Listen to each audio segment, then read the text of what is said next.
रोहिणीताई तडोळकर, अक्षय अंजिकने, वृषाली चालुक्य, श्रीनिवास जायमाद, ज्ञानेश्वरी मॅकल, मेट्रे, शैलेश मेट्रे, मनीष केत आणि रुद्रेश बोरामणी. दादा, विषय असा आहे की आपल्या अजेंड्यावर आपण 9 सदस्य निवडीचा, म्हणजे भाजपाचे 9 आणि एमआयएमचा 1 असे एकूण 10 सदस्य निवडीचा आपण अजेंड्यामध्ये विषय घेतलेला होता.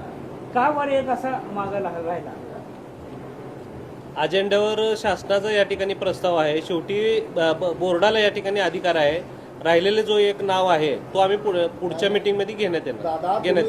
सभागृह नेत्यांनी जेव्हा नावं वाचली त्यावेळेस 7 नावं वाचली, 2 नावं सभागृह नेत्यांनी या ठिकाणी दादा ऐकून घ्या प्रश्न. 2 आमदारांच्या शिफारशीचे 2 नावं तुम्ही वाचली नाहीत का? सभागृह नेत्यांनी मी या ठिकाणी परत एकदा वाचायला लावलं. सभागृह नेत्यांनी या ठिकाणी 8 नावे वाचली.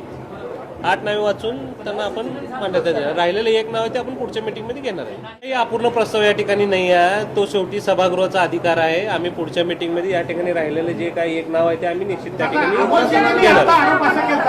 की त्यांना एकाने मेसेज केला आत्महत्या करतो म्हणून, माझं नाव कट झालं म्हणून. त्यांनी असं पण म्हटलं की ते नरेंद्र काळेंना पण मेसेज केला आणि तुम्हाला पण मेसेज. ते शेवटी विरोधी पक्ष नेते गट नेते आहेत. ते त्यांनी ते काय म्हणत असेल ते आम्हाला माहिती नाही. कार्यकर्त्याचा जो SMS आला तो SMS तुम्हालाही आला, तो बघूनच तुम्ही सभा धकूक केली. शेवटी तसं काय नाही आहे. बोर्डाला या ठिकाणी अधिकार आहे आणि आपल्या सोलापूर शहराच्या विकासासाठी राहिलेले 1 नाव जे आहे ते निश्चित लवकर आपण या ठिकाणी जाहीर करू. आजच्या सभेचं प्रोसिडिंग आहे का? आजच्या सभेचं प्रोसिडिंग आहे का? प्रोसिडिंग तुम्हाला या ठिकाणी मिळणार आहे.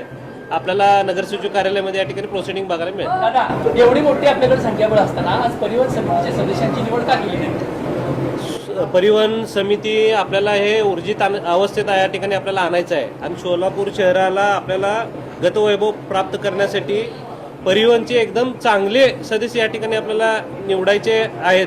त्यामुळं आपल्याला सर्व